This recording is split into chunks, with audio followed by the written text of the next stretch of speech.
This class is concerned with McClelland's human motivation theory. McClelland proposed a theory to explain human motivation. He was particularly interested in trying to explain why people are motivated in the way they are at work. Why do people want to work? What is it that drives them when they're at work? What is it that makes them engaged in their working practices? Or what is it that alienates them from work or causes them anxiety at work or the desire to leave, indeed, their current employment? So what is it that influences motivation at work? And that was his central theme. That's what he was concerned with in this particular exercise. According to him, there are three motivators, three key motivators that determine employee motivation and success. So there are three parts we need to be familiar with. First of all, there is the need for achievement. People like to think they're achieving something at work.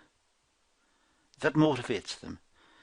They may feel that they're being recognized, they're achieving something, they're being recognized by their colleagues and by their families and by the management. They feel a part of what they're doing and they're motivated as a consequence. They also feel the need to be wanted, to feel a part of the organization, to be affiliated with the organization, to be seen as a part of its structure and its success. And some of them have a need for power. Some of them wish to have promotion. They need to be in control of what they're doing, and they need to have more say in their working lives, so that they have a need for power. So according to McClelland, these are three very basic motivators for people at work: the need for achievement, the need for affiliation, and the need for power. And we're going to look at these in a little more detail in the rest of this video.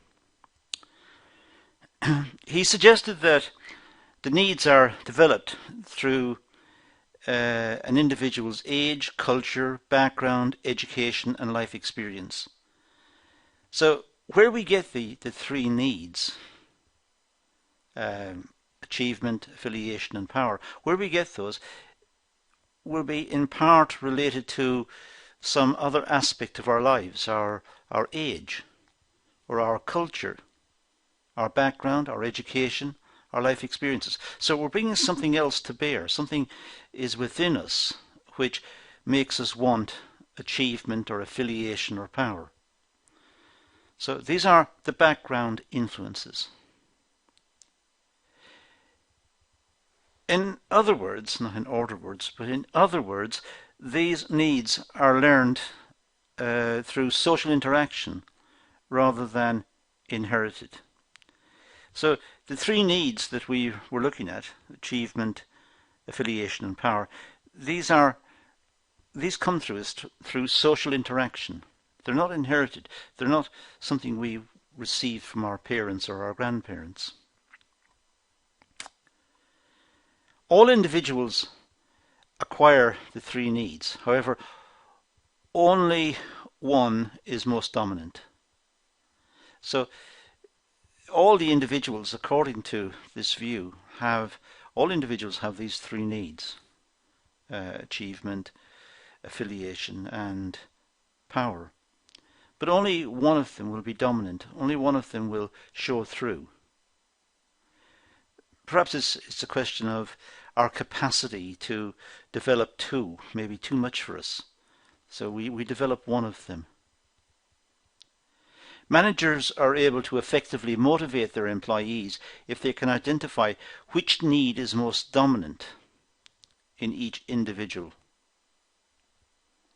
So if managers can work out what sort of individuals they are, do the employees want friendship and recognition within the organization? Do they want to be affiliated with the organization? Do they want to be seen as a part of the organization? Because if that is the prime motivator, then managers can build on that. Or perhaps some people want power. They want to be promoted. They want to have more say in what they're doing and be able to control their immediate environment. Again, managers can, if they can work out which of the three needs dominate each individual, they're able to work out how to effectively manage that person. So managers can develop tasks which can enhance an employee's motivation to success. If the manager is able to work out what sort of person they are, if it's affiliation or achievement, they want to achieve something, maybe it's power, as I said earlier. But if the manager can work it out, they can develop tasks and work routines which play to that need and which will in turn motivate that individual more so that they become more effective workers. Let's look at the need for achievement. Individuals who acquire this need like to take on calculated risks in order to excel and achieve their goals. So these are individuals who want to achieve. They want to set themselves targets and objectives, and they want to go after these. They want to demonstrate that they can achieve what they set out to achieve. So the individuals set themselves targets which are achievable, but perhaps may be difficult, but they themselves calculate the risks of failure. And then once they've set the targets, they go out to achieve them. They set themselves goals that are challenging, exciting, but are also realistic. They must be capable of achievement. There's no point in setting goals that can't be achieved. There's no point in setting the goal that I will walk on Mars, because it's not achievable. So they must set realistic goals. So an employee may set the target of producing so many items in a week, or completing a report within a specified time period.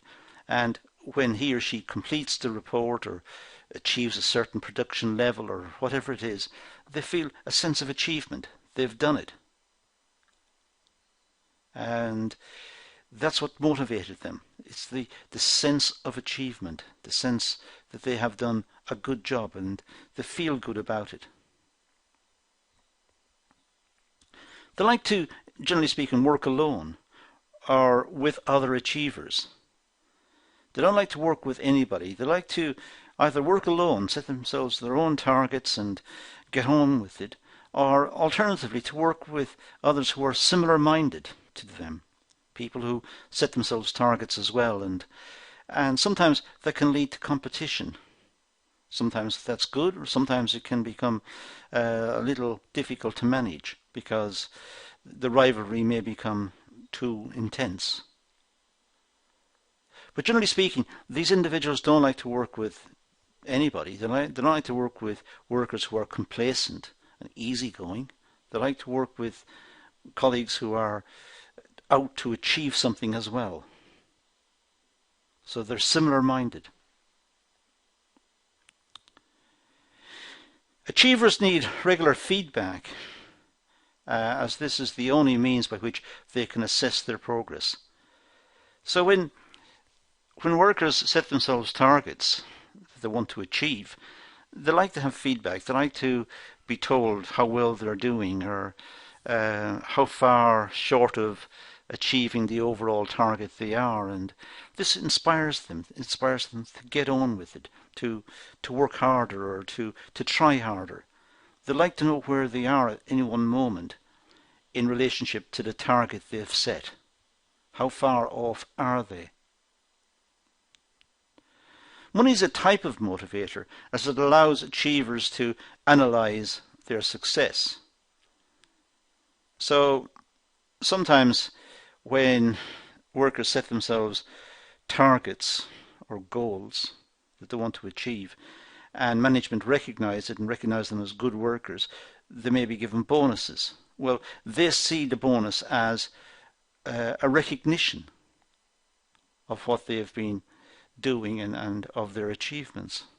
So the bonus is evidence to them that they are good achievers.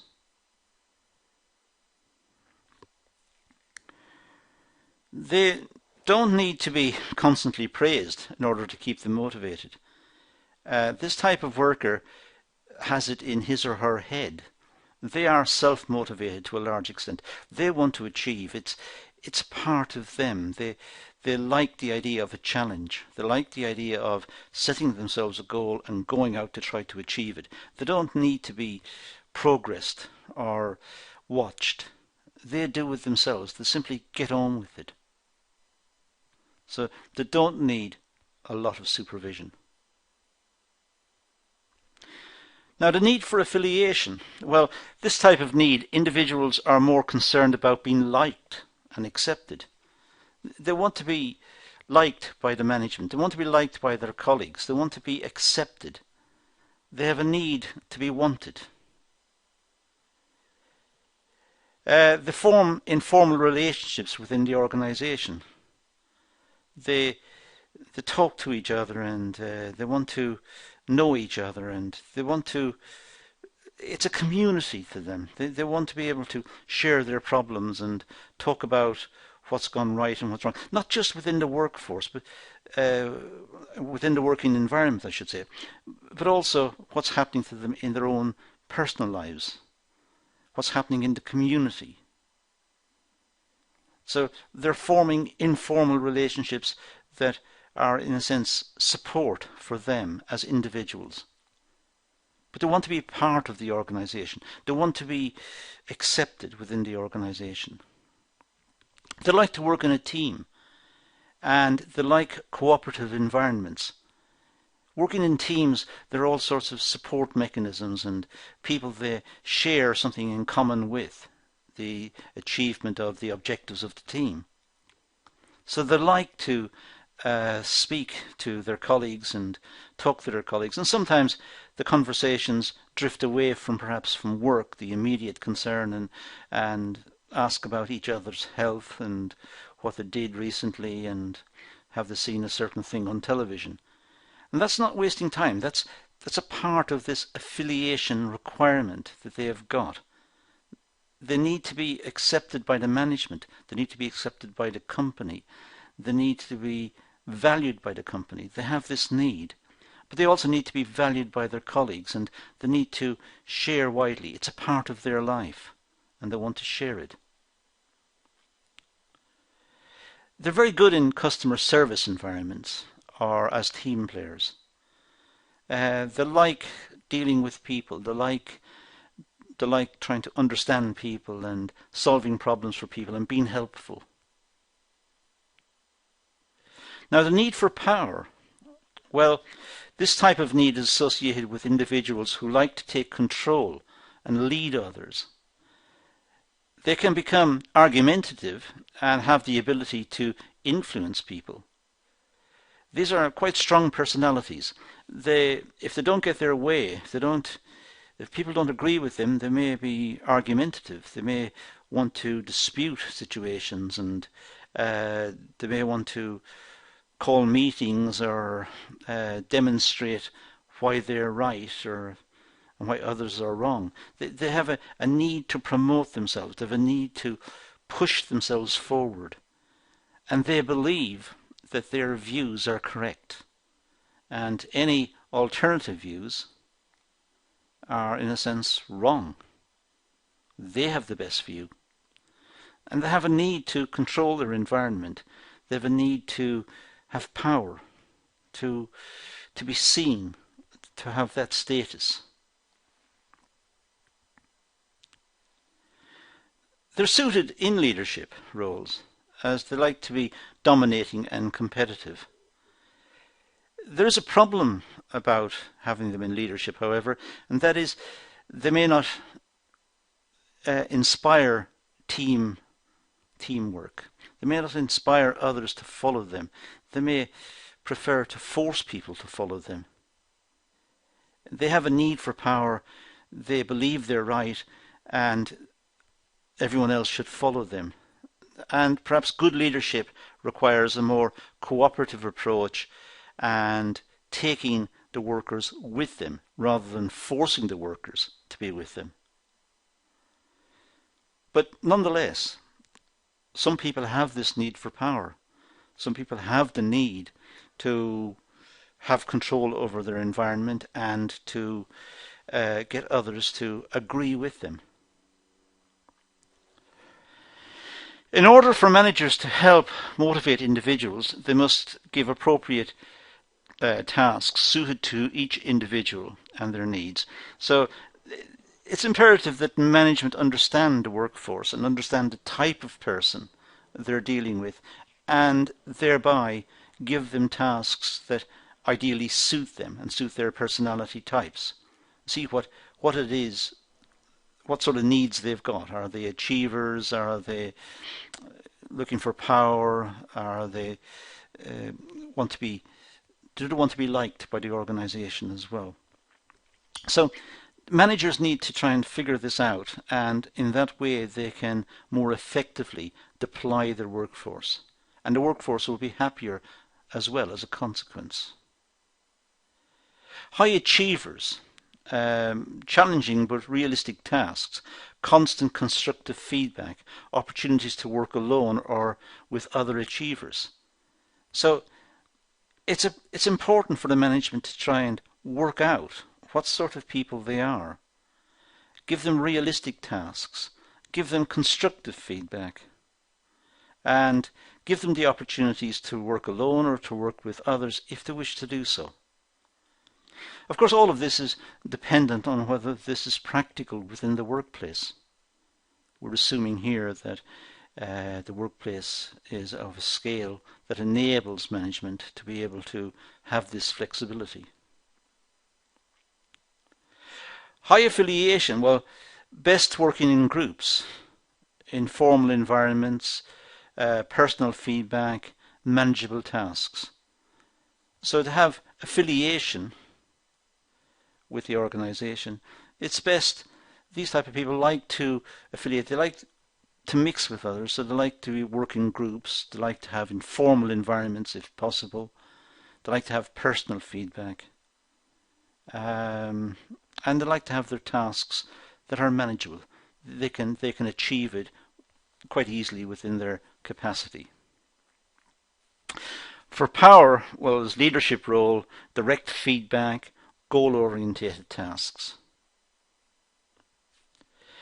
And that's all we're going to deal with in this session. So we're going to leave it at that and say those were some of the insights into McClelland's motivation theory. So thank you for watching.